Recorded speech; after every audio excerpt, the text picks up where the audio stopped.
بسم اللہ الرحمن الرحیم۔ السلام علیکم ناظرین۔ ضلعی انتظامیہ کی ہفتہ صفائی مہم کے تحت ڈپٹی کمشنر فیصل آباد محمد علی نے لائنز کلب ارکان کے ہمراہ ladies park Parveen Shakir complex میں پودے لگائے۔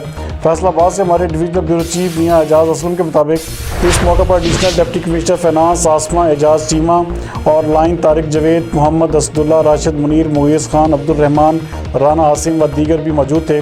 ڈپٹی کمشنر نے گرین فیصل آباد کے لیے لائنز کلب کے تعاون کو سراہتے ہوئے کہا کہ ماحولیاتی تحفظ اور سرسبز و شادابی کے لیے زیادہ سے زیادہ درختوں کی افزائش بے حد ضروری ہے۔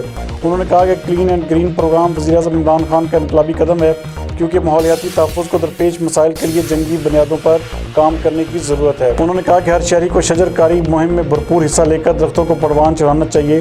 انہوں نے بتایا کہ ضلعی انتظامیہ نے ہفتہ صفائی کے دوران 1 لاکھ پودا لگانے کا ہدف مقرر کیا ہے، جن میں مقامی مخیر حضرات کی بھرپور معاونت حاصل ہے۔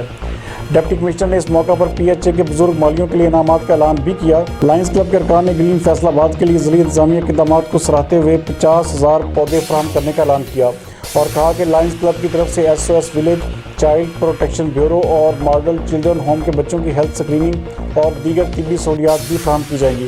Additional deputy commissioner finance Asma اعجاز چیمہ نے کہا کہ ہفتہ صفائی پر بھرپور انداز میں عمل درآمد کیا جا رہا ہے۔